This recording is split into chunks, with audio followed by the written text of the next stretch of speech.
പുൽപ്പള്ളി പഞ്ചായത്തിലെ 17ാം വാർഡായ കണ്ടാമല പ്രദേശത്തുകാരാണ് വന്യമൃഗശല്യത്താൽ പൊറുതിമുട്ടുന്നത്. വനത്തോട് ചേർന്ന ഈ പ്രദേശങ്ങളിൽ രാപ്പകലില്ലാതെ ആനയുടെയും കാട്ടുപന്നിയുടെയുമെല്ലാം ശല്യമുണ്ട്. കഴിഞ്ഞ വർഷം വരെ പരമാവധിയിടങ്ങളിൽ ഇവിടെ കൃഷിയിറക്കിയിരുന്നു. അധ്വാനം മാത്രം ബാക്കിയാവുന്ന കൃഷിയെ ഇത്തവണ കർഷകർ ഉപേക്ഷിച്ചു. പ്രദേശത്തെ 6 ഏക്കറോളം വരുന്ന വയൽ ഇക്കുറി തരിശിട്ടിരിക്കുകയാണ്. കർഷകരുടെ അവസ്ഥ എന്ന് പറഞ്ഞാൽ കൃഷി എടുത്താലേ മക്കൾക്ക് തീറ്റ കൊടുക്കാൻ പറ്റുള്ളൂ. കർഷകർ മൊത്തം മടുത്തിരിക്കുകയാണ്, എന്ത് ചെയ്യണമെന്നറിയാതെ. ആനകളെയും മൃഗങ്ങളെയും കാട്ടുമൃഗങ്ങളെയും സംരക്ഷിക്കാൻ നിയമമുണ്ട്, കർഷകരെ സംരക്ഷിക്കാൻ നിയമങ്ങളില്ല ഇപ്പോൾ. അതാണ് അവർക്ക് കിട്ടുന്നത്.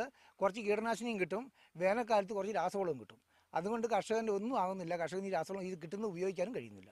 നെൽകൃഷി മാത്രമല്ല, പച്ചക്കറി, വാഴ എല്ലാം തന്നെ കർഷകർ ഉപേക്ഷിച്ചു. വിളവെടുക്കാൻ ഒന്നുപോലും കിട്ടാത്തതാണ് കാരണം.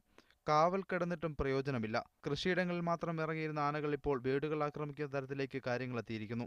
പ്രദേശത്തെ കൃഷ്ണൻകുട്ടിയുടെ വീടിനോട് ചേർന്നുള്ള ചായ്പ് കഴിഞ്ഞ ദിവസം ആന തകർത്തു. കർഷകരെ രക്ഷിക്കാൻ വേണ്ടി നടപടികളാണ് പ്രദേശത്തുകാർ ആവശ്യപ്പെടുന്നത്. കർഷകനെ സംരക്ഷിക്കാനുള്ള നിയമം ഉണ്ടാകണം. കാട്ടുമൃഗത്തെ സംരക്ഷിക്കുന്നത് പോലെ തന്നെ ജനങ്ങളെ സംരക്ഷിക്കണം, കർഷകരെ സംരക്ഷിക്കണം. അതാണ് വേണ്ടത്. കർഷകരെ സംരക്ഷിക്കാൻ വേണ്ടി കർഷകരെ നേരെ തിരിഞ്ഞു നോക്കുന്നില്ല. കർഷകരെ സംരക്ഷിക്കാൻ വേണ്ടി ഇതുവരെ ഒരു നിയമം ഉണ്ടായിട്ടുമില്ല. വന്യമൃഗശല്യത്തിനെതിരെ നടപടി ആവശ്യപ്പെട്ട് പ്രദേശത്തെ പാടശേഖര സമിതികൾ കേന്ദ്രീകരിച്ച് കർഷകരെ സംഘടിപ്പിച്ച് പ്രക്ഷോഭത്തിനൊരുങ്ങുകയാണ് നാട്ടുകാർ. മീഡിയ 1 വയനാട്.